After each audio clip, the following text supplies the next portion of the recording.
حضرت ابو عبیدہ رضی اللہ تعالی عنہ وہ اس حدیث کو روایت کرتے ہیں کہ رسول اللہ صلی اللہ علیہ وسلم نے فرمایا لا یزال امر امتی قائما بالقسط، لوگوں میری امت کا معاملہ اس وقت تک انصاف پر قائم رہے گا حتی یکون اول من یطلبہ رجل، اس وقت تک کہ ایک شخص ایسا آئے گا کہ جو میری امت میں رخنا ڈال دے گا، من بنی امیہ، وہ بنو امیہ میں سے ہوگا، یقال لہ یزید، اس کا نام یزید ہوگا۔ یہ وہ شخص کہ آج جس کی وکالت کی جاتی ہے تاجدار کائنات صلی اللہ علیہ وسلم اپنی زبان اقدس سے خود اس کا اس نام بتا کر جا رہے ہیں کہ لوگوں یہ وہ شخص ہوگا کہ جو میری امت میں رخنا ڈال دے گا، جو میری امت میں رخنا ڈالے گا، میری اہل بیت کو قتل کر دے گا، میری اہل بیت کے لیے مصائب اور مشکلات کو پیدا کر دے گا۔ اس کو امام ابو یعلا نے اپنی مسند میں، امام بزار نے اپنی مسند میں، امام بہقی نے دلائل النبوہ میں، اور امام ابن عساکر نے تاریخ دمشق و مدینہ میں اس کو روایت کیا ہے۔ پھر امام ابن ابی شیبہ، امام بہقی اور امام دولابی نے اس حدیث کو روایت کیا ہے۔ حضرت ابو ذر غفاری رضی اللہ تعالی عنہ وہ روایت کرتے ہیں کہ رسول اللہ صلی اللہ علیہ وسلم کو میں نے یہ فرماتے ہوئے سنا کہ اولو من یبدل سنتی رجل من بنی امیہ، جو شخص سب سے پہلے میری سنت کو تبدیل کرے گا وہ بنو امیہ میں سے ہوگا۔ آپ کس کی وکالت کرتے ہیں؟ آپ ممبروں پر بیٹھ کر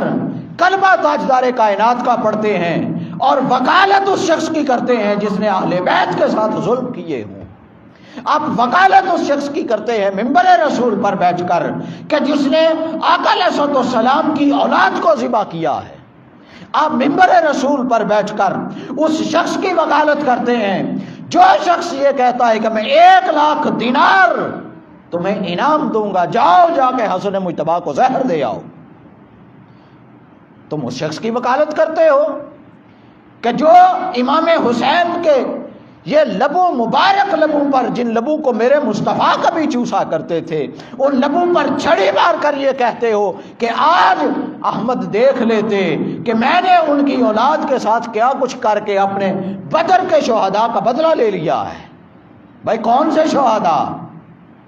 وہ یزید ملعون پلید، وہ امام حسین کے لبوں پر چھڑی مارتا ہے اور کہتا ہے کہ میں نے اپنے بدر کے لوگوں کا بدلہ لے لیا ہے۔ ارے پھر بھی آپ اس کو جنت میں داخل کرتے ہیں۔ پھر آقا علیہ السلام نے فرمایا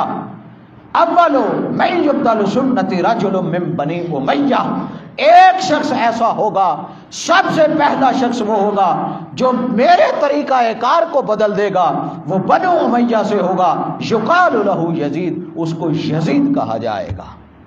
اس کا نام یزید ہوگا۔ یہ ساری روایات تاجدار کائنات صلی اللہ علیہ وسلم کی ہیں، آپ خود اس کا نام بتا کر جا رہے ہیں کہ یہ شخص میری امت کو پھاڑ دے گا۔ امام نعیم بن حماد اور محمد بن علی بن ابی طالب وہ روایت کرتے ہیں کہ رسول اللہ صلی اللہ علیہ وسلم نے فرمایا کہ ان قریب لا یفتحن رجل من ولد ابی سفیان، ان قریب ابو سفیان کی اولاد میں سے ایک شخص ایسا ہوگا